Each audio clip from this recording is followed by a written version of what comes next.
ladies and gentlemen. The story you are about to hear is true. The names have been changed to protect the innocent.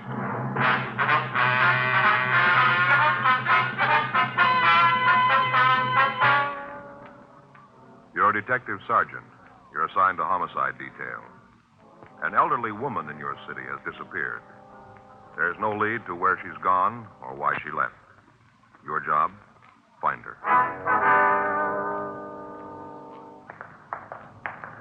It was Wednesday, July 14th. It was hot in Los Angeles. We were working the day watch out of homicide detail. My partner's Frank Smith. The boss is Captain Lorman. My name's Friday. We were on our way out from the office, and it was 9:47 a.m. when we got to 654 Kenmore Avenue. Yes? Miss Crocker? It's Miss Crocker, but I'm her. Police officer. Oh, yeah, come in. Thank you. This is my partner, Frank Smith. My name's Friday. Oh, How you doing, ma'am?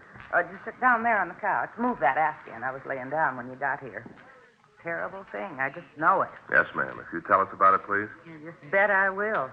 First off, can I get you something? Maybe a cup of coffee, a little piece of cinnamon toast? No, thank you, ma'am. Okay. You change your mind, you just let me know. Yes, we will. Now, if you just tell us about Miss Gillespie, please. I hope if anything ever happens to me, I get this kind of service. Yes, ma'am. Are you a friend of Mrs. Gillespie? Her best. That's why I know something's happened to her. Uh-huh. She wouldn't just take off like this without telling me. Matter of fact, she didn't tell nobody. Just all of a sudden, she was gone. All right, if you'd start right at the beginning and just tell us the whole story, please.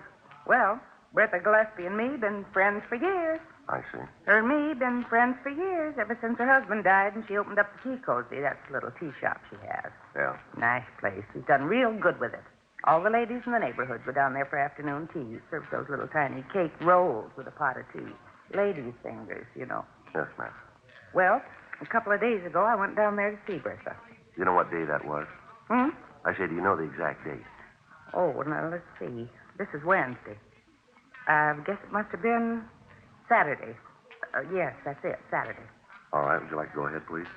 Well, I went down to the tea cozy, and there was a sign right on the door telling how Bertha was sick and she'd gone away for a couple of days. Was she in poor health? Bertha? Yes, ma'am. Bertha was as strong as an ox. Nothing wrong with her. Besides that, I saw her only Friday night. She didn't say nothing to me about being sick, not a word. I see. That's what made me figure that there was something wrong. For the past 10 years, if there was anything on Bertha's mind, she told me about it. You just bet she did. Well, isn't it possible that she just used the pretended illness as an excuse? That she just went away on a trip, maybe? Oh, Bertha wouldn't do that. Why do you say that? Well, because she just wouldn't do it. Not with Saturday coming up. There isn't anything in the world that could make Bertha leave. Well, what's happening Saturday? Scrabble. Beg pardon? Scrabble. You know, the word game. Oh, yeah. Yeah, I know what you mean. Well, the ladies in the neighborhood have a sort of club. We meet down at the cozy and play our tournaments. Bertha's the champion. Hasn't been anybody that can beat her real good. You know, not regular. Yes, ma'am. That's why she wouldn't leave. This Saturday was her first big match outside the club. A woman from West Los Angeles was coming out here to challenge her. Bertha's been in training all week. But she wouldn't just walk out on the match. I'm telling you, officers, there's something wrong. Well, has Mrs. Gillespie any relatives here in Los Angeles? No. No, she's got some people back east. Mississippi, I think. Possible she might have left to go see them? I told you. Not with the big match coming on. Ain't nothing in the world that could keep Bertha from playing in that. Nothing, and you believe it. Yes, ma'am. Does she have any men friends? Well, you mean romantic? Yes. Well, there's Chester, but that's not what I'd call a real romance. Bertha'd go out to the movies with him once in a while. Maybe he'd come over to the tea cozy of an evening, and they'd sit there and watch the television.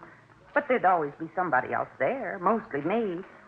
No, you couldn't say that it was any kind of a romance with Chester. You have his address? You going to talk to him? Yes, we'll have it. It won't do you any good. I already did. He don't know where Bertha is. If you'll just give us the phone number of this Chester, we'll check on your friend. Yeah, you check. You'll find out what I said is true. Yes, ma'am. I think somebody done Bertha in. She wouldn't just take off like this without telling me. Well, now, ma'am, did she have any enemies in the neighborhood? Anybody that you think might want to do her harm? No, not a soul, not a single one. Isn't anyone who didn't like her. Well, maybe Mrs. Ruman didn't care much for her, but I think that was kind of a jealous thing. What do you mean? Scrabble. What was that? Mrs. Ruman, Helen. She thought she could play the game. Then when she challenged Bertha to a match, well, Well, it was pretty terrible. 4:57 to 2:14. Helen was pretty upset. She tried to make out like she was a good loser, kind of smiles and laughs. But I could tell. He didn't like being skunked. Yes, ma'am. Can you think of any reason why anyone would want to harm Miss Gillespie? Well, not right off unless it was for money. What? Last time I saw her, she was carrying a lot of cash money around with her. Yeah. $2,500.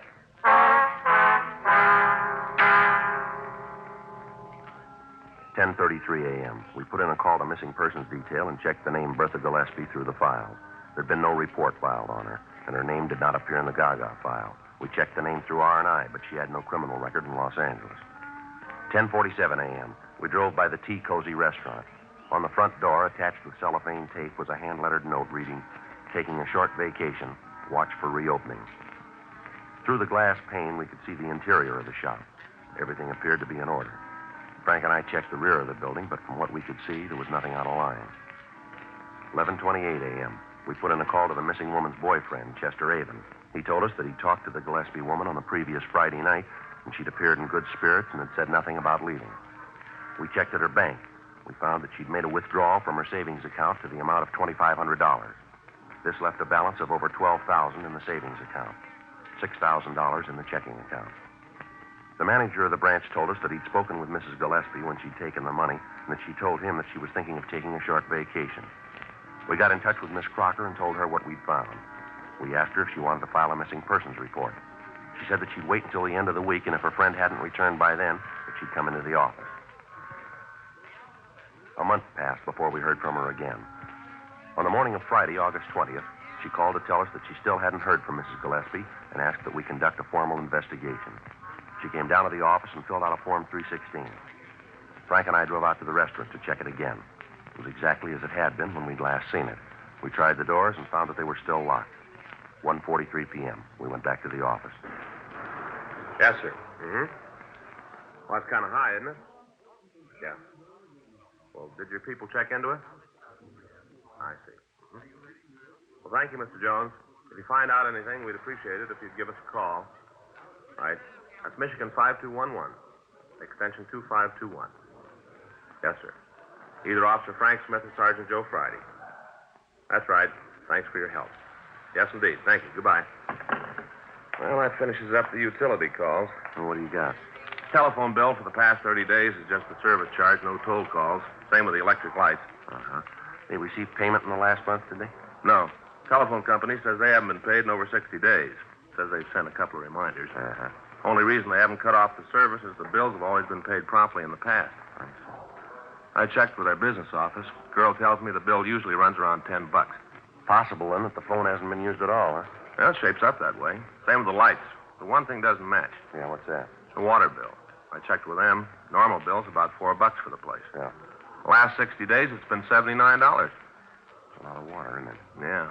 I talked to one of the engineers at the company, a fellow named Jones. Yeah, what'd he tell you? Well, he told me there was only one thing that could cause a water jump like that. Yeah. A water tap. Yeah. Running for about a month.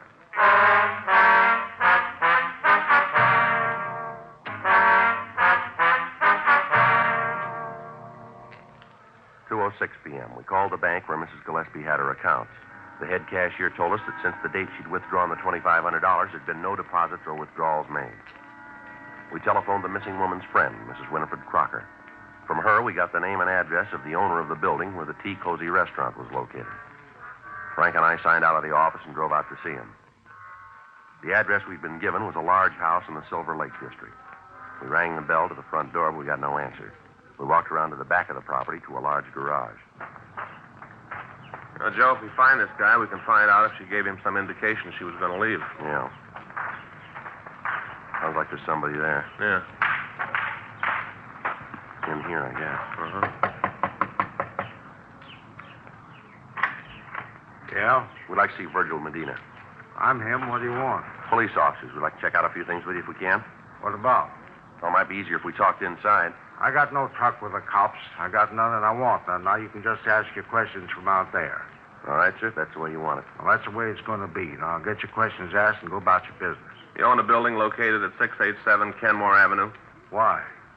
Look, Mr. Medina, we're trying to conduct an investigation. We'd like to have your cooperation. If you don't want to talk here, we can go downtown. I own the building. Why? You have a tenant named Bertha Gillespie? Yes. Why? When did you see her last?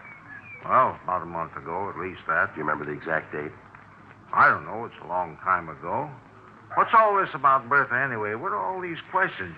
You got something you want to know about her? Go ask her yourself. Anything I can tell you that she can't, go talk to her. Leave me alone. Where'd you see her last? Down at the restaurant. What time of day? It was nighttime. Would you try to remember what date it was? It's pretty important. Wait a minute. I'll try to figure. See, I guess it must have been on a Saturday night. Yes, I'd say it was Saturday, the 10th of July. Do you have any way of being sure that that's the date? Now, look, you come around here asking questions, and I've given you an answer. You can take it or leave it. I got no way of being sure. That's the day I think I saw her last. She seem in good spirits? What do you mean by that? Well, sir, was she happy or was there something worrying her? Well, she seemed happy to me. I didn't pay a lot of attention. What are you cops trying to find out? You come right out and tell me what you want, and maybe I'll have the answer. But I haven't got time to stand around and waste time with you. Now, you tell me why you're asking these questions, or you can leave. Mrs. Gillespie's been reported missing. We're trying to trace it. Well, who done that? Who says she's missing? Well, that's not the important point here. We got the report. We've got to check it out. Well, whoever told you that's crazy? If Bertha's gone, there's a good reason for it. I guess she just finally got fed up and left town. What do you mean? She made a mint of money from that place. Regular mint. She used to tell me that when she had enough, she was going to just take off and see the world. Go around the whole world on a tramp steamer. She told me when she signed the last lease that she thought this would be the last one. She ain't missing. She just gone. Did she say anything to you about the fixtures in the place? What do you mean? Well, you know, the furniture, all the fixtures. They belong to her, don't they? Yes, I guess so. Will she make any arrangements to dispose of them? Not to me, she didn't. Wonder if you have a key to the place. The tea cozy? Yes, sir. No, I don't. You own the building and you don't have a key to the restaurant? Well, no, I had one, but I lost it. Never had another one made. Why? What do you want with the key? We want to check the premises. Well, as far as I'm concerned, you got no right to do that. The place belongs to Mrs. Gillespie. You got no right to go tromping around in there. Afraid we're going to have to. Then you're going to do it without my say-so. All right, sir, if that's the way it's going to be. I'm telling you, she ain't going to like it. She ain't going to like you going in the place when she isn't there. Well, we take that up with her. Well, you better, because I'm not going to take any responsibility for it. We're not asking you to, Mr. Medina. I'll give you this, though. Yes, sir, what's that? You go nosing around, you're liable to come up with something that you ain't looking for. Well, thanks for your help, Mr. Medina. Don't mention it. Just remember what I told you about finding trouble when you ain't looking for it. Well, that doesn't happen often. Huh? We're looking for it. 3:14 p.m. Frank and I drove back to the Tea Cozy restaurant on Kenmore Avenue. We checked the front door of the place. It was locked. While Frank covered one side of the building, I took the other side, looking for open windows. How about it? No luck. Me neither. What do we do now? Well, we'll have to try to force one of the windows in the back. All right. Come on. I think maybe we can get in here. You gonna break it? Well, we're going to have to. Wait a minute, Joe. Huh? You hear water running? Sounds like it's coming from inside. Yeah, might be. Well, let's get in there. All right. You want my gun? No, these are handcuffs. See if I can knock a hole in the top half of the window here. Wait a minute. You better use your handkerchief. Let me borrow yours. Here. All right. Now, look. There, that does it.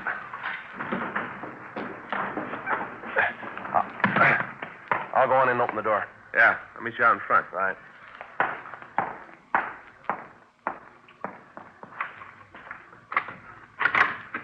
Frank? Yeah, here. Come on in. See anything? No, I haven't looked yet. Well, this must be the living room. Yeah. Everything looks okay here. A little dusty. Water's running someplace. Wait a minute. Sounds like it's come from over there. Yeah. Better turn it off. Yeah. Better call the crime lab, huh? Yeah. Kind of a rough one, isn't it? Yeah. Looks like she put up quite a fight. Bloodstains all over the place. Yeah. Look here. Huh? I guess this is what killed her. Yeah. Butcher knife.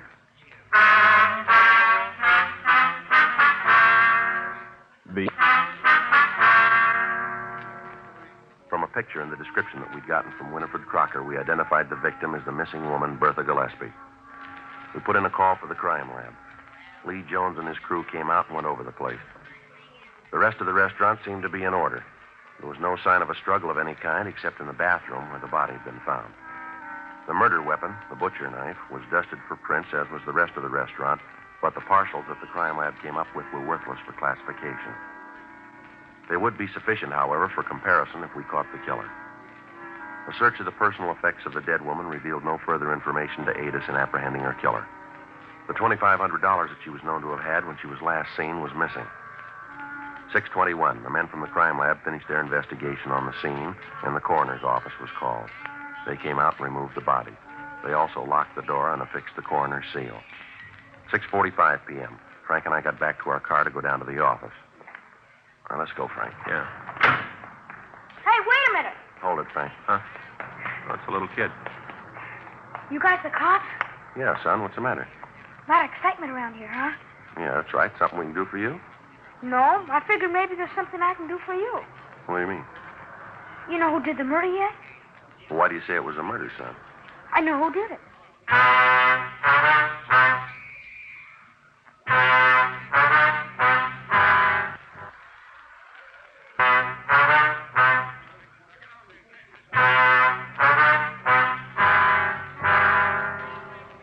The working detective has learned by experience that approximately 60% of all homicides are solved within 20 minutes after the arrival of the authorities. Two things are necessary in establishing the identity of a killer: motive and opportunity. In the present instance, we had the motive. $2,500 that the dead woman had withdrawn from her account was missing. However, a month had passed between the time the actual murder had taken place and it had been discovered. Ample time for the killer to cover his tracks. Now, before we could leave the scene, we had a witness who stated that he could name the killer for us. We asked the boy to get into the back seat of the police car while Frank and I questioned him. What's your name, son? Good, Eric.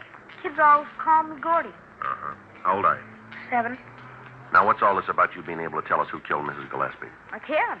Well, who was it? Mr. Medina? You mean the man who owns the building? Yeah, that's who I mean. Well, that's a pretty serious charge, Gordon. Do you have any way to prove that? Guess I really can't prove it, but I know it's true. Well, how do you know? I just know, that's all. I seen him there. I just seen him going in and out. Well, when was this? 3 weeks ago, maybe a month. But he used to go in and out all the time. Argue with Mrs. Gillespie. What do you mean by argument? Well, Mr. Medina screamed at Mrs. Gillespie.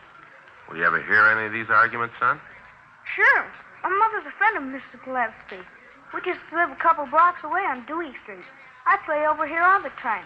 I've heard Mr. Medina yell at her. What'd they argue about, son? Mostly about a lease or something. Seems like Mr. Medina wants Mrs. Gillespie to move out.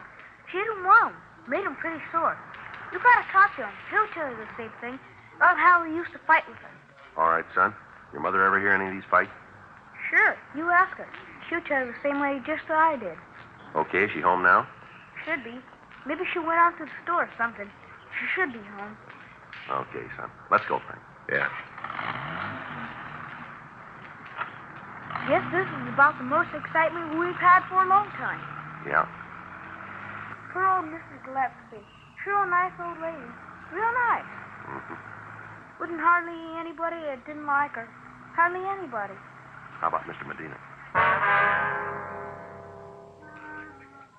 7:04 p.m. We drove young Gordon Eric to his home and talked with his mother. She verified his story about the arguments between the victim and Medina. She went on to say that Medina had threatened Mrs. Gillespie, saying that if she wouldn't vacate the premises, he'd take care of her. We had their statements taken, and at 8:40 p.m. we went by Medina's house and asked him to accompany us downtown. He finally agreed, although he was sullen and uncooperative. When we got him down to the office, we checked his name through the record bureau, but we found that he had no criminal record in Los Angeles. His prints were rolled and sent to Holland Stahl for comparison with those found on the murder weapon. While we waited for the results, we talked to him in the squad room. You're going to regret this, you know that. Yeah. I'm telling you, you dragged me down here with all these questions. You just wait till my lawyers get here. You'll put a stop to all this foolishness. You want to tell us what it's all about, Medina? Tell you about what? How one of my tenants got himself killed? Now listen, I got property all over town, a lot of tenants. I worried about each one of them. I wouldn't have no time to do nothing else. We understand you had some pretty big arguments with Mrs. Gillespie. Who said that? Who told you that? Is it true? Why, it's a lie. You bring the person in here who said it, and I'll tell them it's a lie right to their face. You just bring them in here. We can't do that, and you know it. Well, of course you can. You know why? You want me to tell you? Go ahead, you tell me. You can't show the person who said that because there ain't no such person. There's anybody in the world who says, I'll argue with Bertha. Uh-huh. You try to get her to break her lease with you? That's none of your business. I told you before, I'm not about to answer a lot of questions that aren't none of your concern. A couple of things we better set you straight on, mister. You're a suspect in a murder. Now, if you're smart, you're going to realize that and give us some straight answers. You just wait till my lawyer gets here. He'll take care of all this. He's going to fix you for taking my fingerprints. I still don't think you had any right to do that. No right at all. Oh, yes. Homicide, Friday. Yeah, Harlan. Amen. All right. Thank you. You want to tell us why you killed her, Medina? What are you talking about? That was our fingerprint man. They checked your prints against the ones we found on the murder night. They match perfectly. Oh. You sure of it? They're sure. All right. I didn't mean to do it. I really didn't mean to, honestly. Just all of a sudden, I got so mad. I was standing there smiling. You should have known this. She had a way of smiling at you, and you knew that there wasn't anything that you could do. You just stand there smiling. I didn't mean to kill her, though. You got to believe that I didn't mean to kill her. Want to tell us how it happened? Have you got a cigarette? Yeah. There you go. Thanks. Here's a match.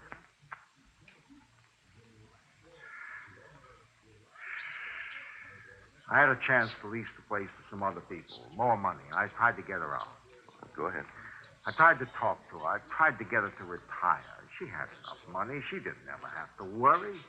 All I wanted to do was to get out. But she wouldn't. She said I'd signed a lease with her and she was going to keep it. How much difference was there between what she was paying and what the new people were going to give you? $50 a month. You killed her for that? Oh, yeah, you don't understand. You got to try. Now, really, this is important. If you knew Bertha, you'd know why I did it. You see, I went to her. I told her that I'd give her a lease on another piece of property. I'd give it to her at less money. I was trying to be fair. You can see that. I wanted to be fair. Mm-hmm. Well, that Saturday night, I decided to have it out with her. I went over to talk, tried to convince her. But she wouldn't listen. She just wouldn't listen. I tried everything to make her listen, but she wouldn't. She just stood there and told me that she had the lease and that she was going to keep it. She just stood there with that superior smile of hers, like she knew it all. Makes you want to hit her as hard as you could. If you knew her, you'd see what I mean. You'd see. Did you take the money? Yes. I don't know why I did that. Just all of a sudden, I got so mad at her, I picked up the knife, and I killed her. I didn't mean to, honest, I didn't. As soon as I saw her, I was sorry. I was real sorry. Yeah. Did you turn that water on? Well, I guess so. You see, I don't remember too good. I washed my hands after I'd killed her. I remember that. I guess I did leave the water on. I guess I did, yeah. All right. Do you want to get the stenographer, Frank? Sure. Thanks.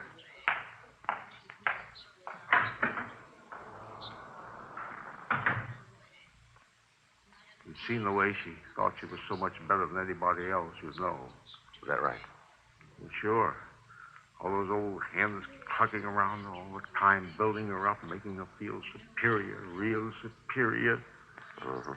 If she just moved out, if she just let me have the place, it all would have been all right.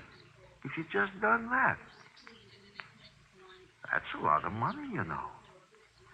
$50 a month. That's what I stood to make on the deal. Yeah. It was worth it, don't you think? $50 a month without turning her hand? Everybody'd figured that way, wouldn't they? Well, everybody'd think so. Now, when you get where you're going, you're going to ask him.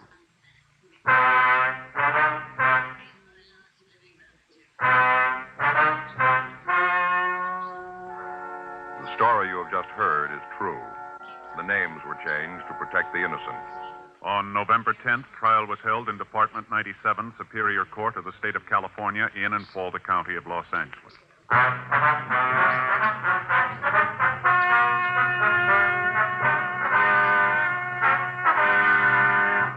Virgil Emil Medina was tried and convicted of murder in the second degree and received sentence as prescribed by law. Murder in the second degree is punishable by imprisonment in the state penitentiary for a period of from 5 years to life.